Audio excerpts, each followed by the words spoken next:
encore pour ce dernier, bien sûr, combat spirituel et enseignement sur l'esprit de Python. C'est notre troisième de trois et ce soir c'est la finale. Donc, ce soir, qu'est-ce qu'on va parler? On va encore redéfinir très rapidement l'esprit de Python, les choses qu'ils font, qui sont très mauvaises pour nous, les tactiques qu'il fait, qui sont très mauvaises pour les chrétiens. Et bien sûr, ce soir, nous allons apprendre et comprendre comment attaquer l'esprit de Python et le vaincre. C'est très important parce que cet esprit, comme je le disais dans les deux premières émissions, c'est un esprit qui est très méchant, c'est un esprit qui est très sournois, c'est un esprit qui détruit nos vies de prière, qui détruit nos vies spirituelles. Et en fait, il fait en sorte que notre vie spirituelle soit détruite. Et je ne vais pas rentrer encore dans les détails de ce que nous avons passé dans les deux dernières émissions, mais ce soir, je vais quand même aller en détail pour la finale des derniers petits critères qui caractérisent l'esprit de Python pour détruire pour détruire le chrétien et les chrétiennes qui sont connectés avec Dieu. Vous savez, ce démon-là, cet esprit-là, a un rôle bien précis à jouer. Et c'est de détruire la vie spirituelle du chrétien. C'est de détruire la vie spirituelle de tous les hommes et les femmes de Dieu. De couper la relation qu'il y a entre le chrétien et Jésus. Et c'est le but ultime de l'esprit de Python. Et c'est très important de comprendre et de bien aller contre-attaquer cet esprit-là. Parce que lui, il vous endort. Et bien sûr, je vais aller dans la parole de Dieu bientôt et je vais vous montrer un peu pour la finale comment cet esprit-là peut être détruit et comment cet esprit-là peut être éliminé dans nos vies. Vous savez, c'est un prédateur, l'esprit de Python, c'est un prédateur qui est vraiment spécial. Comme le serpent, en fait. Bon, je vous parle du python naturel, physique, mais c'est les mêmes caractéristiques pour le python spirituel. Et vous allez comprendre pourquoi. Vous savez, le serpent, dans la vraie vie, c'est un prédateur qui est sournois. Il est rusé. Il va aller près de sa proie. Il va bien tranquillement, en cachette. Moi, j'appelle ça un prédateur d'embuscade. Vous voyez? C'est un esprit qui va aller, bon, c'est comme le serpent. Le serpent, vous savez, dans la vraie vie, c'est une bête qui va aller tranquillement, sans faire de bruit, et sournoisement, il va capter sa proie. Sournoisement, le python va capter sa proie et il va le prendre en otage. Et ça, je vous ai parlé de ça dans les premières émissions. D'accord? Il faut faire attention, il faut savoir discerner comment cet esprit-là nous attaque. Vous savez, l'esprit de Python, lui, il est là pour vous détruire, il est là pour vous enlever votre vie avec Dieu. Donc, cet esprit-là, le serpent, les mêmes caractéristiques que dans la vie physique, ce sont les mêmes caractéristiques qu'il y a dans le spirituel. Le serpent, il est patient. Le serpent, il est patient avant d'attaquer sa proie. Il va attendre le moment opportun pour vous détruire. Il va attendre le moment opportun pour détruire sa proie. Lui, là, le python n'est pas pressé. Il n'y a aucune presse dans tout ce qu'il va faire, il n'y a rien de presse. Ce n'est pas comme une meule de loup ou, vous savez, des hyènes qui sont dans la jungle et qui attaquent en groupe. Le python, lui, le python attaque seul. Un serpent est toujours solitaire. Un serpent n'attaque jamais en groupe. Et cet esprit-là, ce python-là, c'est un esprit qui est toujours seul. Il n'y a rien, lui, qui lui fait peur. Le serpent, le python, là, dans la vie, dans la vraie vie, il n'y a aucun animal, même pas un éléphant qui lui fait peur. Parce qu'il sait que lorsqu'il va mordre sa proie et qu'il va commencer à l'enrouler, la proie, elle est foutue. Peu importe la grosseur, peu importe la force, peu importe la grandeur, tout ce que je ne pourrais pas imaginer, le python n'a pas peur. Et c'est la même chose au point de vue spirituel. Le python va aller sournoisement, tranquillement, comme un serpent, bien sûr, et attendre le moment opportun pour vous détruire, pour vous mordre et vous enrouler. Et vous savez, je vous l'ai déjà parlé la semaine passée, pas la semaine passée, mais la dernière fois, le python vous attaque dans des moments de faiblesse les plus difficiles. Lorsque Python sait que l'esprit de Python sait que vous êtes faible spirituellement, c'est à ce moment-là qu'il va vous attaquer. Une autre caractéristique du python qui est très incroyable et qui est très spécial aussi, c'est qu'il va prendre quelqu'un de proche de vous, de vos connaissances, ça peut être même dans votre famille, pour vous détruire. D'accord? Vous comprenez ce que je veux dire? Il va prendre quelqu'un que vous aimez, il va l'utiliser, c'est toujours quelqu'un qui est le moins fort spirituel, bien sûr, il va tout utiliser pour détruire ta famille, pour te détruire toi. Toi qui es fort spirituellement, il sait que tu aimes cette personne-là, il va utiliser la personne que tu aimes le plus, qui est le moins fort spirituellement dans tous tes proches, et il va l'utiliser pour te détruire. Et ça, c'est le plan du Python. C'est le plan de l'esprit Python. Pourquoi? Parce que Python veut attaquer ton esprit pour faire tomber ton âme.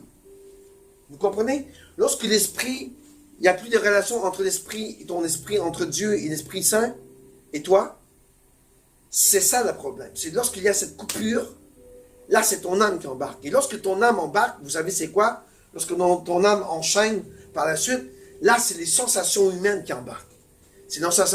C'est les désirs humains, c'est les pensées humaines. Alors, lorsque ton esprit est déconnecté avec celle de Dieu et avec celle du Saint-Esprit, c'est le but objectif de l'esprit de Python. Donc, c'est pour détruire ton esprit qui est en connexion avec Dieu, pour aller toucher à ton âme, et que ton âme, lui, elle va te dire, bon, t'as pas envie de prier, regarde la situation, regarde le problème, qu'est-ce qui se passe. Allez, regarde, va pas prier, fais la correction de ce problème-là. Va voir ton frère, ta soeur. Tu es un enfant de Dieu. Mais va pas prier, tu n'as pas besoin de prier tout de suite là. Va corriger la situation. Et ça, c'est tellement Python. C'est tellement l'esprit de Python. Vous voyez, il va passer sournoisement pour te dire, tu sais, c'est pas grave si tu fais prier, mais au moins tu fais l'œuvre de Dieu, tu vas aller aider ton frère. Juste pour couper la chaîne de prière qu'il y a entre toi et Dieu. Donc c'est pour ça que je vous dis tout à l'heure, il va attaquer ton esprit pour faire cette coupure entre l'Esprit de Dieu et toi, pour aller attaquer ton âme et pour faire tomber ton âme dans le monde. Donc, l'Esprit Python, comme je te disais tout à l'heure, il va te dire, bah, c'est pas important de prier, Dieu va aider ton frère qui est dans le besoin. Et vous savez quoi? Spirituellement, tu dois aller à genoux devant Dieu, tu dois aller à genoux devant le Seigneur et demander comment tu dois agir devant la situation propice. Et souvent, l'Esprit Saint va te dire, attention, tu te fais attaquer par l'esprit de Python. Vous comprenez qu'est-ce que je veux dire? Et c'est très important. Amen. Quelle autre chose que je peux vous dire? Le Python, c'est toutes des petites caractéristiques que je vous donne avant de passer à la façon de vaincre l'esprit de Python. L'esprit de Python, il va toujours attaquer à droite ou par derrière. D'accord? C'est très important ça. Vous voyez, c'est une bête qui est sournoise. Donc, comme dans la vraie vie, lorsque tu fais une embuscade, dans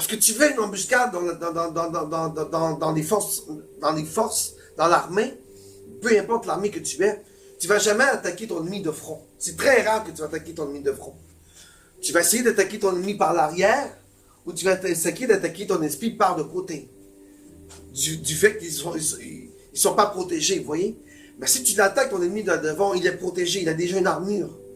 Donc c'est plus difficile de pénétrer à travers quelqu'un qui est bien avec l'armure que de côté.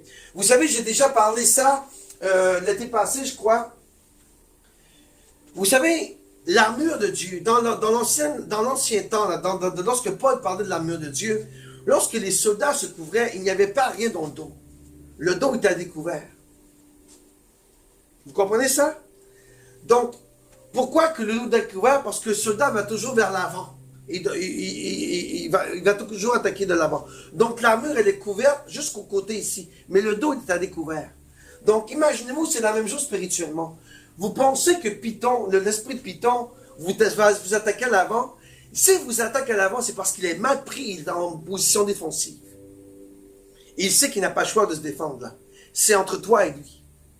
Vous comprenez ce que je veux dire? Mais s'il vient sournoisement dans tes moments de faiblesse, dans tes moments que tes moments de prière sont le plus ou moins importants, ou sont le plus ou moins vagants, comme on dit en québécois, qui sont un peu de relâche, c'est là que Python va t'attaquer, dans ton dos et dans le côté. Parce que c'est les parties qui sont les moins protégées de ton armure de Dieu. Vous savez, le dos, c'est une partie qui est très, très, très facile à attaquer parce que c'est une partie du corps qui est large. C'est une grande partie du corps qui comporte beaucoup qui a une bonne superficie, le dos, vous voyez? Mais si ton armure du devant, tu as un bouclier, le dos qui est découvert, Python, c'est très facile pour lui d'aller te mordre et t'enrouler dans ton dos. C'est pour ça que je vous dis, l'esprit de Python, il est sournois, il est rusé, comme Satan le diable d'ailleurs, et lui, il va prendre tout ce qu'il peut pour te détruire, et la façon la plus intelligente et la plus rusée pour te détruire. Donc, tantôt, j'ai parlé d'un copain, d'un ami, de votre famille, de votre parent, de votre frère, de votre soeur, de votre mari, de votre conjoint, peu importe, de votre enfant. Celui qui est le moins fort spirituellement, c'est ça que Python va attaquer. Et il ne va pas vous attaquer d'un coup, bing bang, non, non. Il va aller comme un serpent, très tranquillement, sournoisement, pour aller toucher la bonne façon, la meilleure façon pour vous faire crouler. Vous savez, je vous ai déjà dit dans les premières émissions que Python avait, l'esprit de Python, il n'y avait pas personne qui pourrait l'empêcher. Que tu sois chrétien, que tu sois un pasteur, que tu sois le plus grand personne qui prie sur la terre, Python va t'attaquer. Regardez Paul. Paul et Silas. Pourtant, les deux étaient bien connectés avec Dieu. Et ce sont eux qui se sont fait attaquer. Amen. Gloire à Dieu. On va aller dans la parole de Dieu maintenant. Et je vais vous montrer encore une fois le verset où on parle de l'esprit de divination qui ont attaqué Paul et Silas. D'accord? Et je vais vous montrer le verset spécifique là où ce que Paul s'est fait attaquer. Et je vais vous montrer spécifiquement dans la parole de Dieu que la parole de Dieu nous dit spécifiquement que l'esprit de Python nous attaque à des endroits spécifiques. Allons voir dans la parole de Dieu et on va lire Actes des Apôtres, chapitre 16, versets 16 à 18. Mais avant tout, j'aimerais qu'on fasse une petite prière avant de commencer. Bon, on a déjà commencé, mais afin de poursuivre bien dans la parole de Dieu, que Dieu puisse nous inspirer à travers sa parole. Amen. Alors Seigneur, mon Dieu, mon roi, je te demande ce soir de nous emmener, Seigneur, dans une nouvelle dimension, dans l'apprentissage et la connaissance d'un ennemi qui est crucial, Seigneur, qui est méchant, qui est dangereux pour nos vies spirituelles. Oh Papa, apprends-nous encore davantage, Seigneur. Montre-nous, Seigneur, cet esprit de Python, Seigneur. Fais-nous discerner, Seigneur, ses attaques. Montre-nous la façon de les détruire, Seigneur Jésus. Satan utilise les moyens les plus rusés, les plus forts pour détruire les chrétiens. Et cet esprit présentement, Seigneur, qui attaque dans la vie de tous les gens, surtout en 2021, Seigneur. Oh, Papa, que tous ceux qui se font attaquer par les esprits de Python, Seigneur, ce soir, puissent être délivrés dans le nom puissant de Jésus-Christ. C'est un esprit, Seigneur, qui est rusé, qui est malin, qui est méchant. Alors, Papa, couvre-nous de ton sang précieux. Couvre-nous, Seigneur, de ton amour. Couvre-nous, très Seigneur, de ta protection divine. Et en Seigneur, avant de commencer, même, nous pourrions même se mettre l'armure de Dieu, ensemble, afin de pouvoir parler de cet esprit en toute sécurité, sans se faire mordre et attaquer sournoisement par la ruse de l'esprit de Python. Et la parole de Dieu dit dans Éphésiens chapitre 6, versets 10 à 18, « Fortifiez-vous dans le Seigneur et par sa force puissante. Revêtez-vous de toutes les armures de Dieu, de toutes les armes de Dieu, afin de pouvoir résister contre afin de pouvoir tenir ferme contre les ruses du diable. Car nous n'avons pas à lutter contre la chair et le sang, mais contre les dominations, contre les autorités, contre les princes de ce monde des ténèbres, contre des esprits méchants dans les lieux célestes. C'est pourquoi je me réveille de toutes les armes de Dieu, afin de pouvoir résister dans le mauvais jour et pouvoir tenir ferme après les avoir tous surmontés. Je mets autour de ma taille la ceinture de vérité. Allez, mettez-la autour de votre taille, la ceinture de vérité. Je mets autour de ma taille la ceinture de vérité. Je prends la cuirasse de la justice et je la mets sur mon corps pour protéger mon cœur au nom puissant de Jésus. Je prends les chaussures que donne le zèle de l'évangile de paix dans le nom puissant de Jésus-Christ. Je prends le bouclier de la foi avec lequel je peux éteindre tous les traits enflammés du méchant dans le nom puissant de Jésus-Christ. Je prends le casque du salut, je le mets sur ma tête, dans le nom de Jésus. Et je prends l'épée de l'Esprit, qui est la parole de Dieu. Faites en tout temps par l'Esprit toutes sortes de prières et de supplications, et faites-le avec une entière persévérance et priez pour tous les saints. Priez pour moi afin qu'il me soit donné que lorsque j'ouvre la bouche, de faire connaître librement et hardiment les mystères de l'Évangile, dans lequel je suis ambassadeur dans les chaînes, afin que j'en parle avec assurance comme je dois en parler. Dans le nom puissant de Jésus, j'ai prié et j'ai récité la parole du Dieu Tout-Puissant. Amen. Amen. Allez, on y va. On va dans la parole de Dieu. On va aller dans Actes chapitre 16, versets 16 à 18. Et la parole de Dieu dit, or, comme nous allions à la prière, voyez, Paul se déplaçait, pourquoi? Pour aller à la prière. C'est là que le Python ne veut pas que ça se passe. C'est là que le Python ne veut pas que nous allions dans un lieu de prière. C'est là que le Python ne veut pas que nous allions à l'église prier. Vous voyez comment il est sournois? Ah, tout se passe bien là à la maison, on est tranquille, on est en direct. Non, allez à l'église. Allez à l'église. Je vous l'ai dit, je vous le répète encore. Le confort de votre maison n'est pas à l'église. Et c'est ça, Python, qui fait. Il vous embrouille votre carte là-dedans, là, vos pensées. Va à l'église, inscris-toi à l'église. Vous savez, le dimanche, c'est important, venez à l'église. Ne dites pas, Python, tu es bien dans ton salon sur YouTube, tout est beau. Non, viens ressentir, viens chercher la puissance de la parole de Dieu. Et voyez, Paul dit, la parole de Dieu dit, Paul ici là se déplaçait vers la prière. Déplace-toi toi aussi vers la prière. Déplace-toi à l'église pour prier. Et c'est ça que Python veut pas. Et quand ça ne te tente pas, tu te dis, ça ne me tente pas à l'église, de toute façon c'est confinement. Non, il y a encore 10 places ici. Réserve-toi. Tu devrais être le premier t'inscrire pour venir dans la maison de Dieu. Venir chercher cette force, cette puissance, cette chaleur, ce renouvellement d'esprit. Ce n'est pas sur YouTube là. Viens dans la maison de l'Éternel. Viens adorer dans la joie de l'Éternel. Viens chercher cette nouvelle force, cette dimension de l'esprit. À l'église là, c'est la maison de Dieu et tu dois venir dans l'église.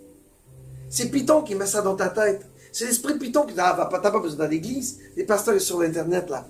Va pas à l'église, mais non. Qu'est-ce que tu fais là? Pourquoi tu te déplacerais? Le pasteur est là. La prédication, elle est là. C'est un esprit de Python qui t'attaque, mon enfant.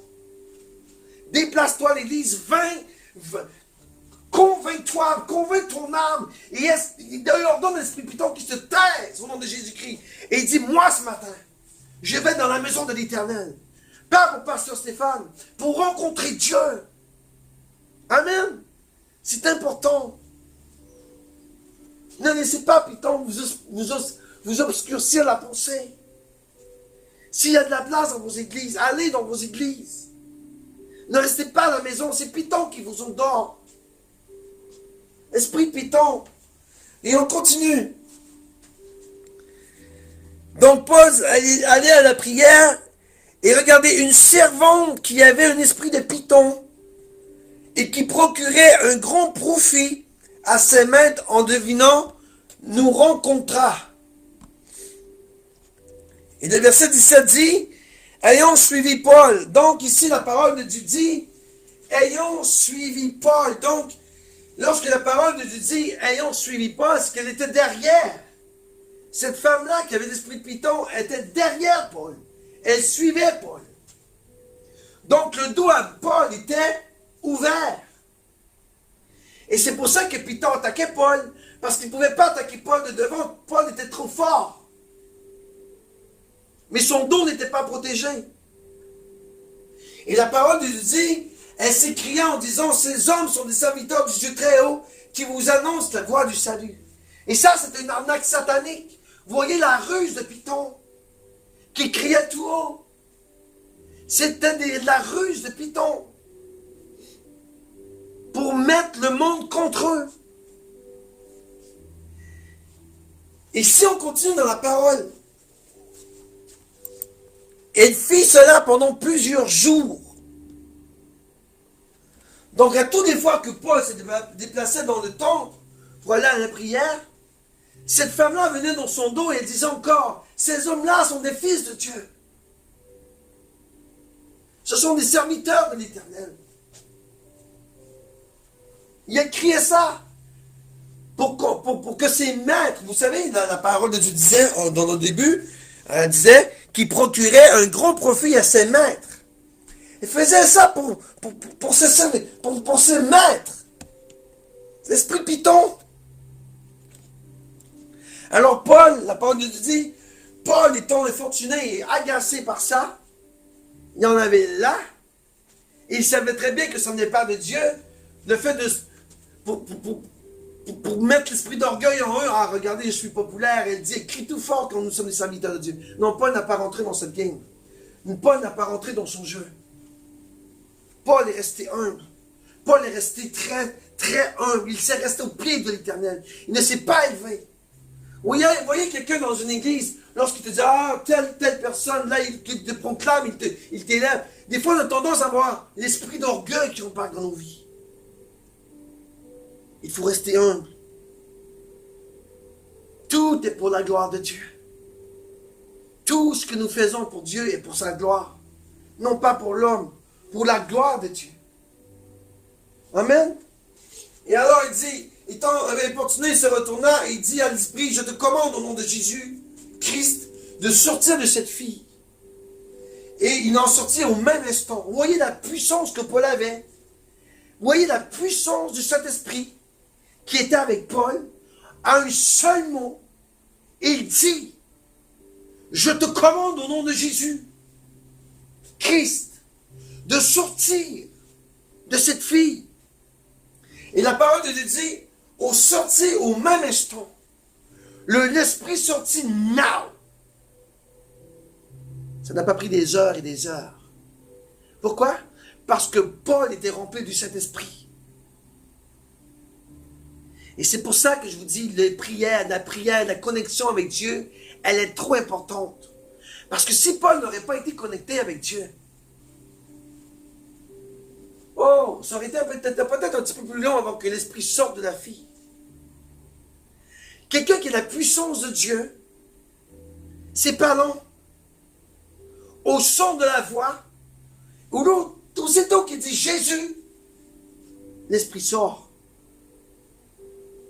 Jésus, est-ce qu'il s'est battu des heures et des heures et des heures pour chasser son esprit? Non. Jésus il faisait à l'instant. Ah, mais vous allez me dire, c'est Jésus. Non, Jésus est un homme comme toi et moi. C'est parce que Jésus passait du temps au pied de la croix. Pas au pied de la croix, mais au pied de Dieu. Parce que Jésus passait du temps avec son papa la nuit. Jésus priait pendant toute la nuit. Et c'est ça que Python ne veut pas que vous fassiez. Python ne veut pas que vous priez. Python veut qu'il y ait cette coupure entre toi et Dieu, sachant très bien que s'il ne coupe pas ça, vous êtes un danger pour Satan le diable. Vous êtes une bombe à retardement pour lui. Alors c'est pour ça que cet esprit-là va venir sournoisement, tranquillement, dans une embuscade, pour te sauter dessus. Comme il a fait avec Paul ici. Mais Paul était trop fort. Et c'est pour cette raison que je vous dis encore, si vous n'avez pas cette connectivité avec Dieu, qui est d'une façon incroyable, Python peut te détruire en tout instant parce qu'il va attaquer ton esprit. Et lorsqu'il réussit à attaquer ton esprit, c'est l'âme qui va avoir la go là. Et lorsque ton âme tombe, c'est ça que Python veut. Voilà, c'est une mission accomplie. J'ai coupé la relation entre Dieu et l'homme. Enfant de l'Éternel, chrétien, chrétienne de Dieu, n'oublie pas qui tu es. Tu es un chrétien et tu dois prier constamment. Prier, prier, prier, prier. La prière est trop importante et c'est ça que Python ne veut pas. Tu sais, des fois, il y a un moment de prière et oh, ça ne me tente pas, ça me tente pas. Oh, arrête-moi ça, ça ne me tente pas. J'ai pas le goût, je suis fatigué. C'est Python qui t'attaque. Est-ce que Jésus était fatigué lorsqu'il priait?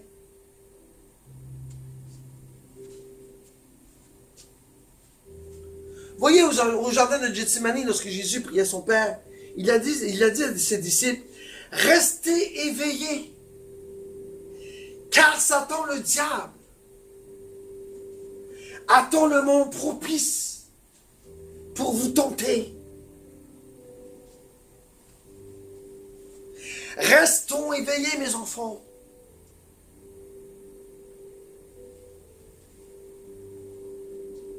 Je vous ne dis pas de ne pas dormir, mais lorsque c'est le moment de la prière,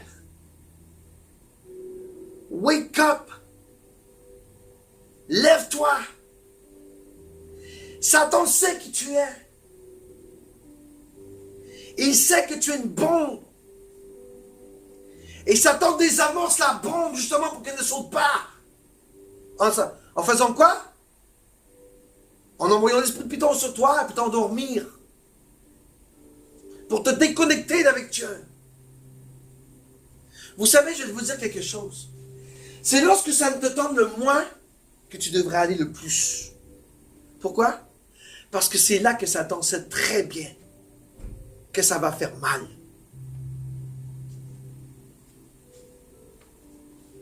Satan, il est plus rusé que toi. Il sait très bien que si tu vas à cette rencontre, qu'il y aura la puissance de Dieu et que tu seras une bombe. Alors qu'est-ce qu'il fait? Il t'endort. Il t'endort.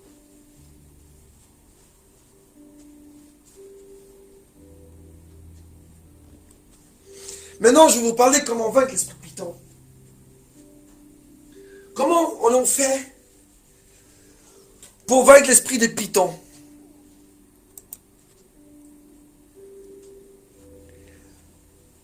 Pour vaincre l'esprit de Python, il faut comprendre la pensée de l'esprit de Python. Et je vous en ai parlé tout à l'heure. Pour que tu puisses être en mesure de vaincre l'esprit de Python, la première chose que tu dois connaître, vous savez, j'ai déjà enseigné là-dessus. Avant d'aller au combat, tu dois connaître ton ennemi. C'est ce qui fait le serpent avec toi. C'est pas possible. Le serpent Python fait la même chose avec toi. Ce Python ne va pas t'attaquer tant qu'il n'aura pas une technique spéciale pour te détruire. C'est pas comme les autres esprits, Python. Il est terrible. C'est un esprit que tu ne dois pas attaquer comme pour le fun comme ça. Pour attaquer Python, tu dois être extrêmement préparé. Parce que lui, il est prêt. Et si tu n'es pas prêt physiquement, spirituellement, mon ami, tu as des problèmes. On ne peut pas l'attaquer Python, l'esprit de Python, et si on n'est pas prêt spirituellement et qu'on n'est pas fort comme Paul et Silas. Voyez, Paul et Silas, qu'est-ce qu'il a fait pour chercher l'esprit de Python? Ça l'a pris quelques jours. Paul n'en a pas chassé une première journée, non. Paul se préparait. Et la parole de Dieu dit,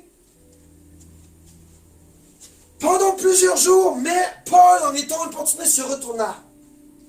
Donc pendant plusieurs jours, l'esprit de Python l'attaquait. Mais Paul, lui, comme le serpent aussi, parce que Jésus dit d'être plus sage que les serpents, c'est ça que Paul a fait. Il a attendu le moment propice et le go de Dieu pour détruire cet esprit de divination. Vous savez, je l'ai tout le temps dit encore et je le répète encore au combat spirituel, ne va jamais à la guerre si tu n'es pas prêt. Tu vas mourir.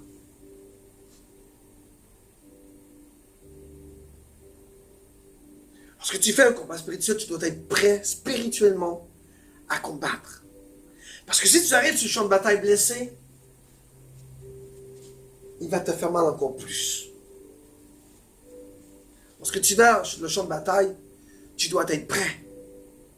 Et tu dois te dire, en rentrant dans le champ de bataille, tu dois te dire, moi, là, je viens ici pour gagner. Et je vais gagner par le nom de Jésus. C'est comme dans l'armée, si tu vas sur le champ de bataille et tu amènes des blessés sur le champ de bataille, l'ennemi va te détruire. Tu amènes des handicapés, tu amènes des blessés, des gens qui ne sont pas capables de combattre.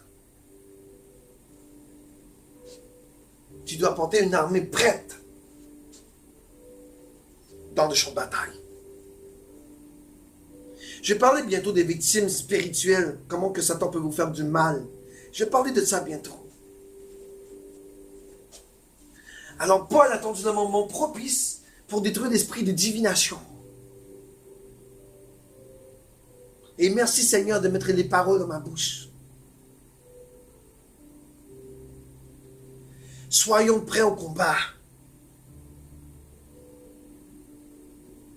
Vous connaissez votre pasteur, lorsqu'il n'était pas bien, il dit tout le temps, on ne va pas faire combat ce soir.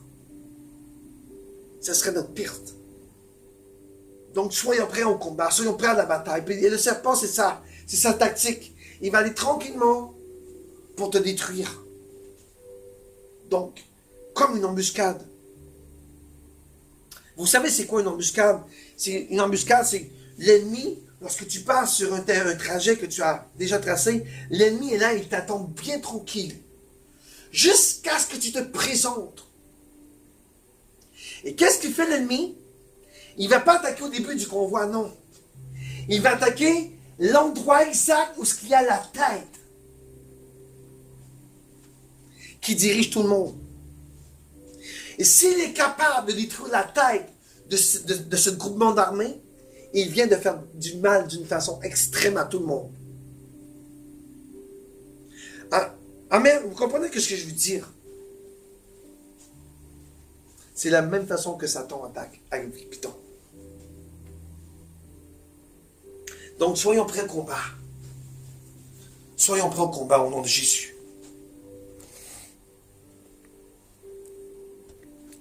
Voyez, je vais vous emmener dans 2 Corinthiens, chapitre 2, verset 11. La parole de Dieu dit, afin que Satan n'ait pas le dessus sur nous. Car nous n'ignorons pas ses desseins. C'est ce que je vous disais tout à l'heure. Il faut connaître l'ennemi. Il faut l'avoir planifié d'avance. Il faut l'avoir dissimulé. Il faut l'avoir discerné.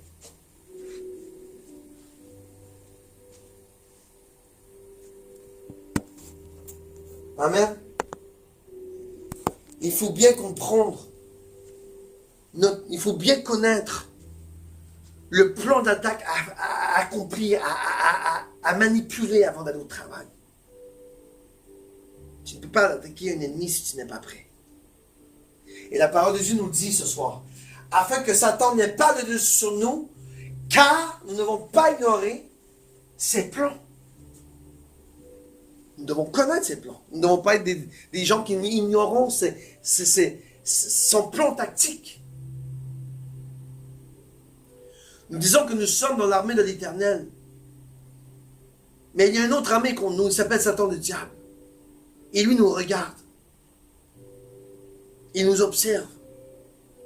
Et c'est là qu'il envoie des esprits de Python pour nous attaquer dans des moments de faiblesse. N'ignorons pas les plans sataniques. N'ignorons pas les desseins de Satan le diable. Ne soyons pas ignorants. Et c'est pour cette raison aussi que nous faisons des combats. Et cette année, c'est encore plus fort. Nous allons faire des combats prophétiques. Amen. En plus de faire des combats spirituels, Dieu a introduit la prophétie dans tout ça. Dieu est merveilleux. Glory to Jesus. Amen. Gloire à Dieu. Une autre affaire que je vais vous parler. La façon que tu déranges le plus l'esprit de Python, c'est lorsque tu prends son territoire. Vous savez, l'esprit de Python, c'est une divination, c'est une principauté qui a des territoires. Et lorsque l'Esprit de Dieu, que lorsque le chrétien arrive dans le territoire et que l'Esprit de Dieu l'envoie dans un territoire quelconque, ça doit être vraiment l'Esprit de Dieu qui t'envoie dans le territoire. Parce que sinon, l'Esprit de divination va te tomber sur ta tête. Et prépare-toi à l'attaque. Lorsque tu te déplaces dans un territoire, lorsque le python a son territoire, que quelqu'un arrive dans son territoire, il n'aime pas ça. Et là, il va défendre son territoire, comme un vrai serpent dans la vie d'ailleurs. Donc, lorsque tu bâtis une église ou que tu vas évangéliser, ou peu importe l'appel que Dieu a donné sur ta vie, et que tu rentres dans le territoire de python, oh là, mon ami, attention, tu viens de toucher à ses joujoux. Exemple, tu évangélises une personne qui a l'esprit de python en elle. Comme Paul ici, là. Avant de chasser cet esprit, parle à ton pasteur. Tu dois être prêt pour ça. Comme Paul ici. Il a pris quelques jours avant que Paul dise, ok, au nom de Jésus-Christ. Maintenant, c'est assez. Sors! Au nom de Jésus. Ça n'a pas pris des heures et des demi-journées, des journées. Au son de la voix de Paul, sous l'onction du Saint-Esprit, Python a sorti immédiatement. Donc lorsque tu vas évangéliser, que tu constates qu'il y a une personne qui a un esprit de Python en elle, prépare-toi spirituellement avec Dieu. Si tu as un combat, allez pas avec l'esprit de Python pour le fun, là. Attention, parlez à votre pasteur. Un pasteur de combat, bien sûr. Demandez-lui comment je dois gérer la situation. Amen. Parlez à vos pasteurs. Ils ne sont pas là, on ne sait pas des joujoux là. Vos pasteurs sont là pour vous guider. Et si votre pasteur n'a pas la réponse, ils vont venir voir l'autre pasteur. Ils sont là pour vous guider, vos pasteurs. Ils sont là pour vous diriger, pour vous fortifier. Et si le pasteur n'a pas la réponse, peu importe lequel, ils vont venir voir pasteur Stéphane. Et si moi je n'ai pas la réponse, j'irai voir qui de droit. Mais je ne vais pas à la guerre sans qu'on soit prêt. Vous comprenez? Donc lorsque tu rentres dans le territoire de Python, lui, il n'aime pas ça. Il va se défendre. Donc prends le temps de bien manipuler, de bien gérer la situation avant de commencer à dire « au nom de Jésus ». Et là, tu vas t'attirer des problèmes. Parce que, tu n'es pas prêt spirituellement à aller au combat. Surtout quand cet esprit de... C'est pas un petit démon là, c'est une principauté, attention. Amen, vous comprenez ce que je veux dire?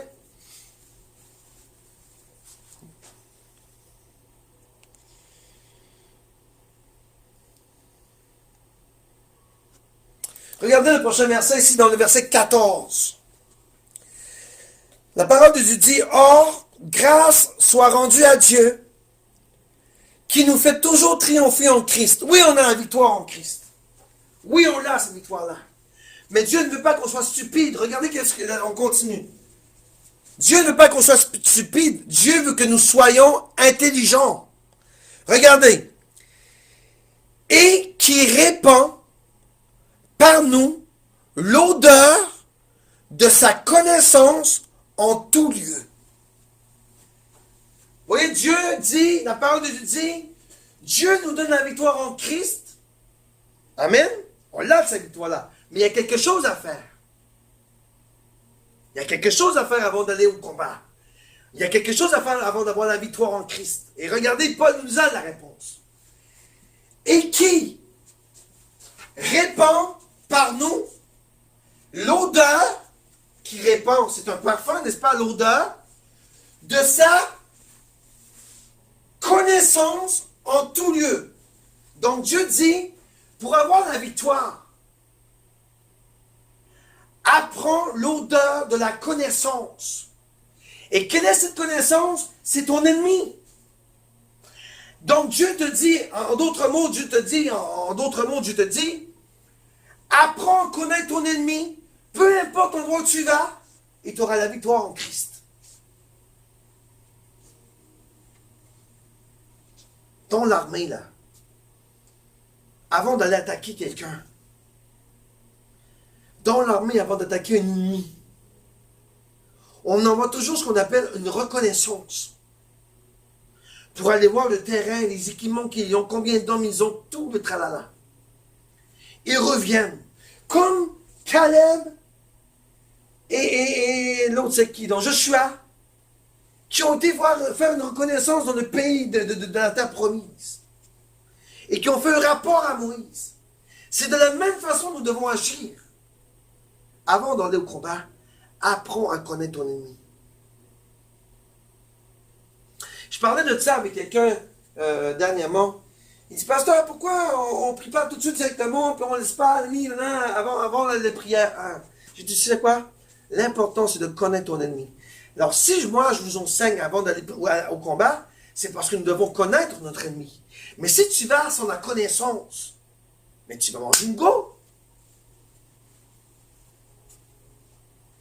Vous comprenez le point que je vous apporte? Le vendredi soir, là, il y a quelqu'un qui m'a dit, je ne vais pas donner son nom, c'est pas important, mais pourquoi qu'on ne combat pas, on ne reste pas, non, attention, très, très attention. Avant d'aller au combat spirituel, là, c'est pas une prière de tous les jours qu'on fait, là. C'est un combat. Et avant d'aller au combat, tu dois connaître ton ennemi. Alors, si tu attaques l'ennemi de pauvreté, tu dois aller connaître l'esprit de pauvreté, comment qu'il agit. Parce que si tu l'attaques, lui, avant que tu connaisses comment qu'il agit, mais mon ami, tu peux t'avoir des problèmes. Et de sérieux problèmes. Et tantôt, je vous disais, ne va pas attaquer l'esprit de Python sans que tu aies le goût de Dieu. C'est important, ça. On n'attaque pas les esprits parce qu'on est soldat. Non, attention. Le combat spirituel, c'est pas comme ça. Apprends à connaître, ensuite attaque. C'est très important ce que je vous dis ce soir. Pas seulement pour l'esprit de Python, pour tous les démons. Attends que Dieu te dise go.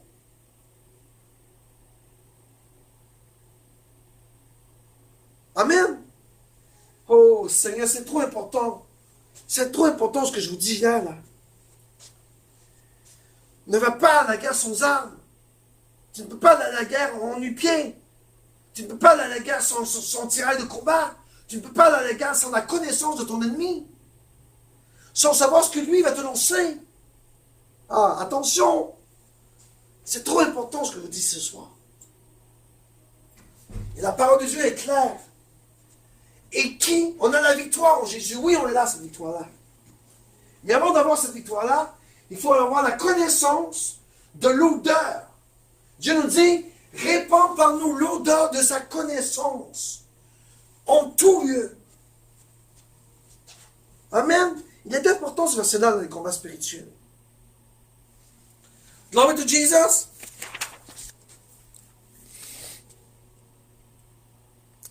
Maintenant, je veux vous emmener dans un verset qui est important pour moi. Et comment vous prouvez comment l'esprit de Python, il est subtil et vraiment dangereux. Et sournoisement, il va vous attaquer. Allons voir dans la parole de Dieu, dans Proverbe. La parole de Dieu dit dans Proverbe 18. Regardez qu'est-ce que Salomon dit. Il y a 3 choses que je ne comprends point. Même 4 que je ne connais pas. Alors, dans toute sa sagesse, Salomon dit, il y a 3 choses que je ne comprends pas et même 4. Et dans ces 3 choses-là, il y a un élément que Salomon décrit qu'il ne comprend pas. Et même moi, je ne me comprends pas plus. Et allons voir c'est quoi cet élément-là. Je vais passer les autres éléments, c'est pas important. Je vais aller sur l'élément clé que je vais vous montrer ce soir. Regardez ici dans le verset 19. Salomon ne comprend pas la trace de l'aigle dans l'air. Moi non plus. Je ne peux pas l'expliquer. Mais c'est pas ça mon point. Mon point, je vais aller à lui. La trace du serpent sur un rocher. Comment qu'un serpent peut aller sur un rocher sans laisser aucune trace?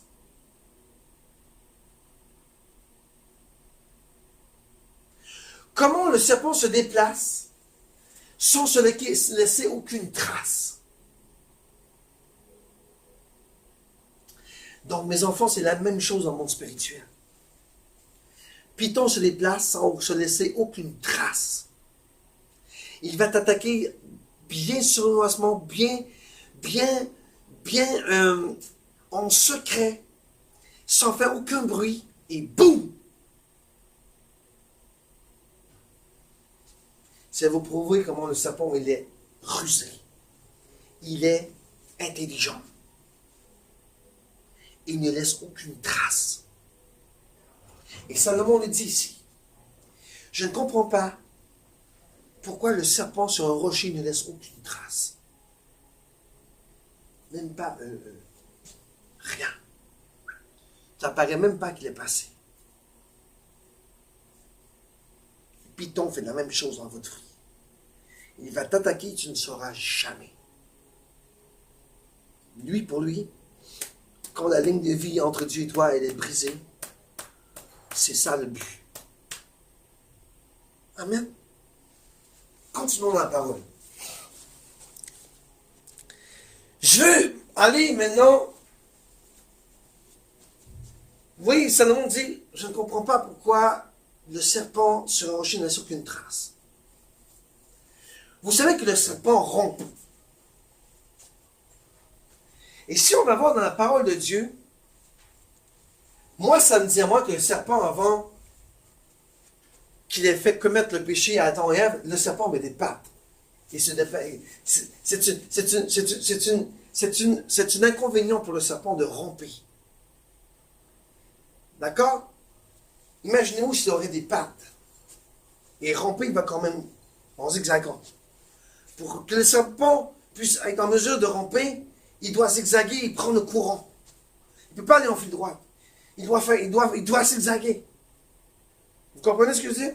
Alors, dans la parole de Dieu dans Genèse, pour vous prouver que le serpent avait des pattes, allons dans le verset 3, 14. Dans le chapitre 3, verset 14. Alors l'Éternel Dieu dit au serpent, puisque tu as fait cela, tu seras maudit entre toutes les bêtes et entre tous les animaux. Donc Dieu a maudit le serpent. Et regardez, parce que Dieu a maudit le serpent, il dit, tu marcheras sur ton ventre et tu mangeras la poussière tous les jours de ta vie. Donc, Dieu dit au serpent, parce que je t'ai maudit, à partir d'aujourd'hui, tu vas romper. Donc, moi, ce qui me prouve, ça ne prend pas la tête à Papineau pour comprendre, ça ne prend pas l'intelligence suprême, là, avec un grand scientifique pour comprendre la parole de Dieu ici.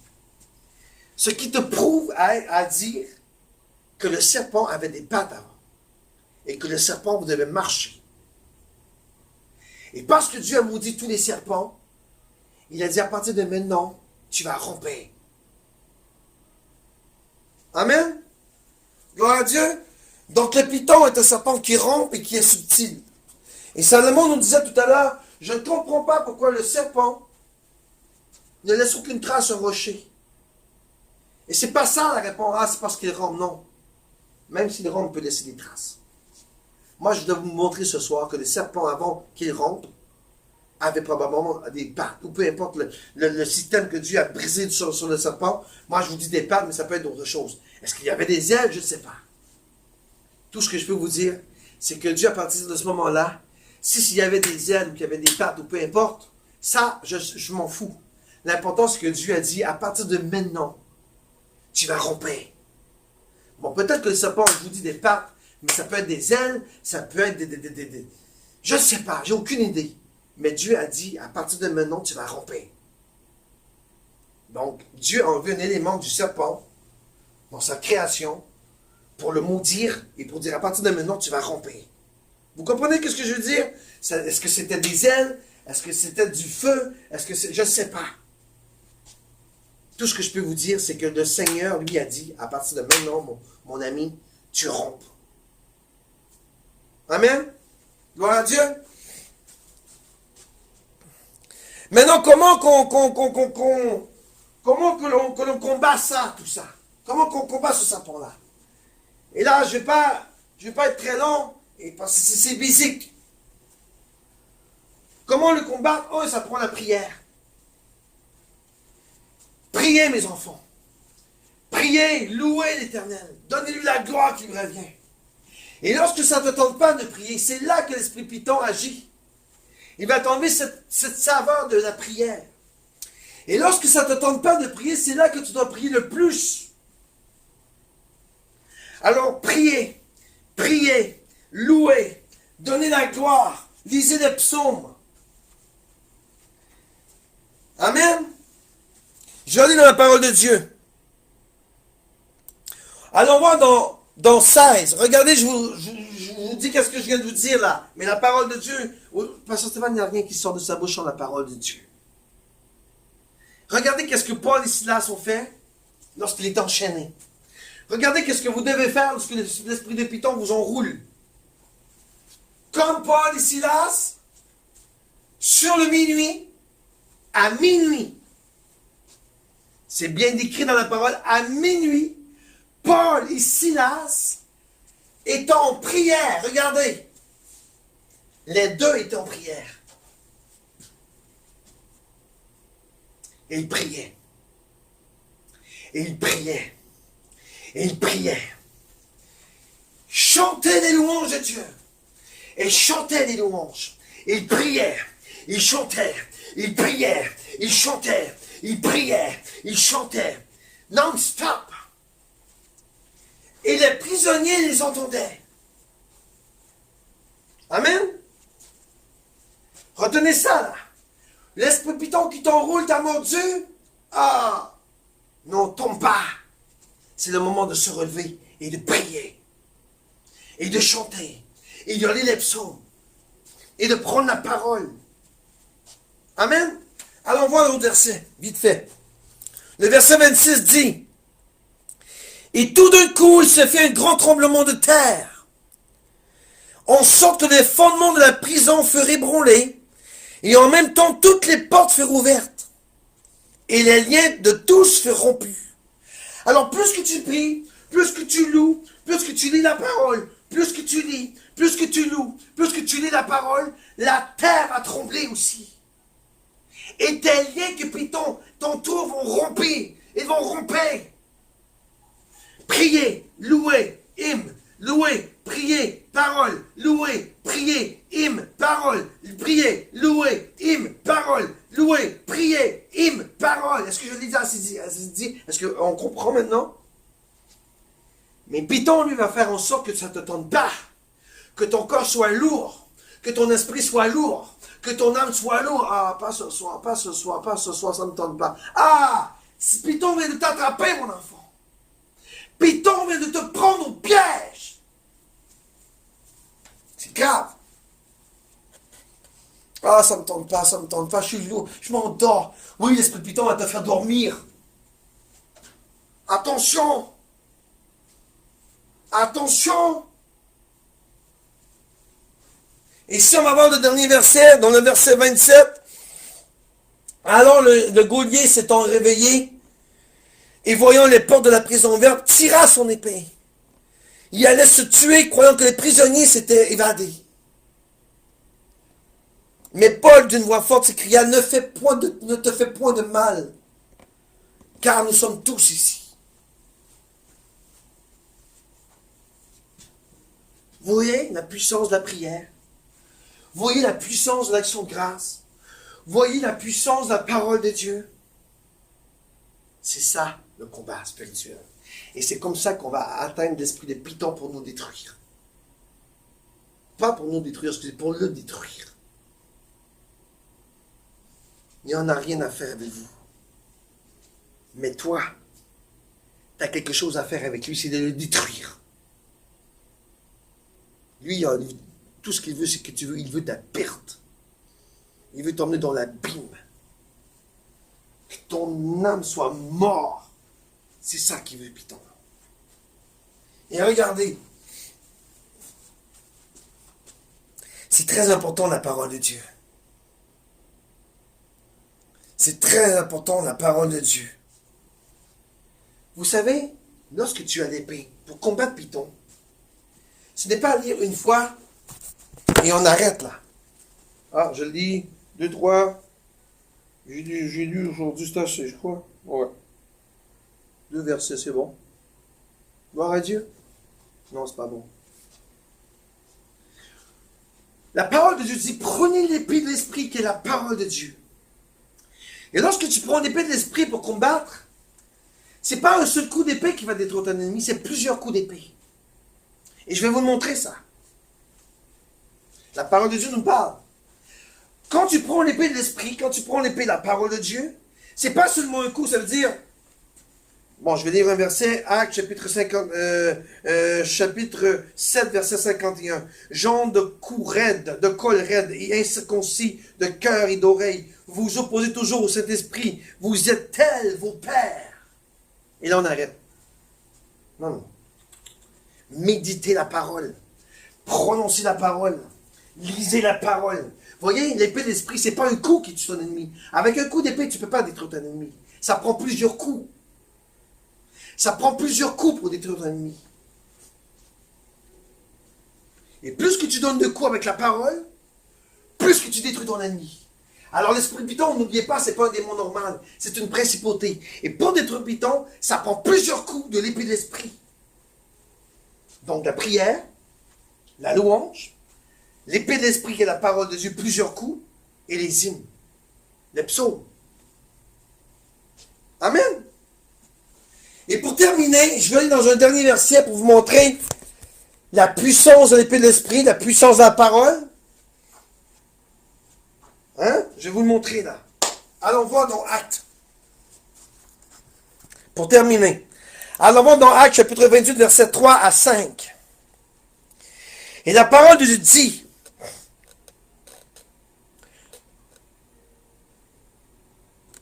j'ai pas changé, excusez-moi. Voilà, chapitre 28, verset 3 à 5. La parole de Dieu dit dans le verset 3.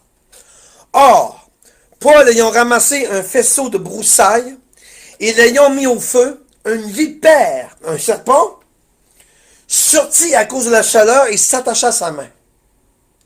Le verset 4 dit, et quand les barbares virent cette bête qui prenait sa main, ils se dirent les uns aux autres, assurément cet homme est un meurtrier, après qu'il a été sauvé de la mer, la justice ne permet pas qu'il le vive. Donc, lorsqu'il a vu le serpent sortir, s'agripper à la main de Paul, les barbares ont dit, ah, assurément cet homme-là est un pécheur, il ne devait pas vivre. Parce que le serpent va le faire mourir. Amen.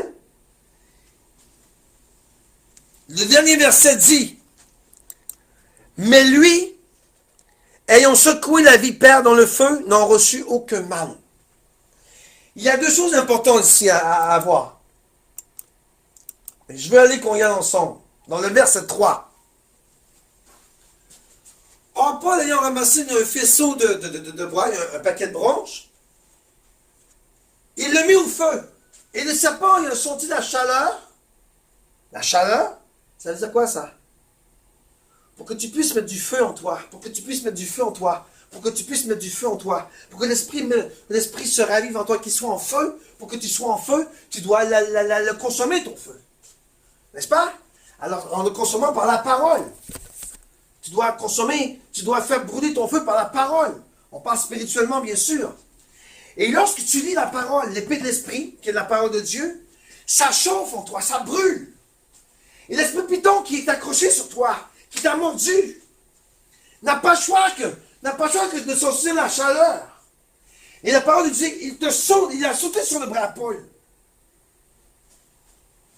Pour le calmer, pour l'arrêter, ça. Qu'est-ce que Paul a fait pour s'en débarrasser? Parce que les serpents ayant senti le feu, donc, qu'est-ce que Python fait, mantra ta caranteri, papa? Lorsque tu commences à prier, Satan, le diable, le démon, le Python, va te mordre pour baisser la chaleur. Parce que lorsque tu pries, tu apportes de la flamme. Vous comprenez ce que je veux dire? La broussaille qu'on parle, c'est attiser la parole, allumer la parole en toi. Lorsque le serpent porte du Paul, c'était pour... Il a senti le feu. C'est la même chose que Python fait avec toi. Tu commences à prier et... Parce qu'il t'endort, il t'a menti. Est-ce que Paul a dit non, non, non, je vais mourir là, je me suis fait bon par Python? Non, Paul n'a pas dit ça. Paul, qu'est-ce qu'il a fait? Et allons voir dans le verset 25. Excusez, dans le verset 5. Mais lui, ayant secoué le vipère, donc qu'est-ce qu'il a fait? Il a pris l'épée, il a secoué. Il a secoué plusieurs fois parce qu'il est accroché là. Et Paul secouait avec la parole, avec l'épée, avec la parole, avec l'épée, jusqu'à ce que le serpent tombe dans le feu. Et regardez, il a secoué la vipère dans le feu. Il n'a reçu aucun mal. Alors c'est notre portion ce soir. De la même façon que Paul a attisé le feu et qu'il a brûlé, ça l'a fait brûler, c'est la même chose que dans notre vie spirituelle. Lorsqu'on commence à prier, il sort une chaleur en nous. Et c'est là que le serpent bat. Est-ce que Paul a arrêté de prier? Non, au contraire. Il a sorti l'épée de l'esprit, la parole de Dieu. Il a secoué. Il a utilisé. Est-ce que la parole de Dieu dit que Paul a lu juste un verset? Non. Paul a secoué plusieurs fois. Et probablement qu'il prononçait la parole de Dieu. Jusqu'à ce que le serpent ouvre sa bouche et tombe dans le feu. Et la parole de Dieu dit, Paul n'a reçu aucun mal. Amen. Gloire à Dieu. Voici la façon de détruire Python. Et je vais vous le répéter encore pour finir. La prière, la louange, l'adoration, les hymnes et la parole de Dieu. Et pas seulement un coup. Méditez, priez, lisez la parole de Dieu. La parole de Dieu est la plus puissante que le couteau à double tranchant. C'est ce que la parole de Dieu nous dit. Amen. Gloire à Dieu. On va terminer ça ce soir parce qu'on va aller en combat spirituel, bien sûr. À 9 h, on se retrouve sur Google Meet. Je vais vous afficher, là, bien sûr, en bas, le code d'accès pour nous joindre avec ainsi que l'adresse Internet. On se rejoint sur Google Meet à 9 h et on va faire un petit combat spirituel là pour conclure la soirée de ce beau vendredi soir qui conclut notre soirée de l'Esprit Python. D'accord? Amen? Alors, je vais vous donner la bénédiction, je vais vous laisser partir. On se rejoint dans 15-20 minutes, dans 25 minutes pour l'Esprit de Python, le combat spirituel. D'accord? Amen? Seigneur, merci pour cette soirée merveilleuse que tu nous as donnée. Merci, Seigneur, de nous avoir enseigné, de nous avoir montré la façon de détruire l'Esprit de Python dans nos vies, Seigneur. Oh mon Dieu, que ta parole nous enseigne, que ta parole nous instruit, que ta parole nous fortifie, Seigneur, et nous montre, Seigneur, la façon de combattre les esprits. Merci Jésus. Merci pour cet enseignement biblique. Merci Seigneur pour cet enseignement sur l'esprit de Python, Papa, pour cette série que tu nous as montré à nous défendre et à connaître notre ennemi, Seigneur. Merci Seigneur Jésus. Que toute la gloire te soit donnée à toi, Père éternel. Merci pour tout ce que tu fais dans nos vies.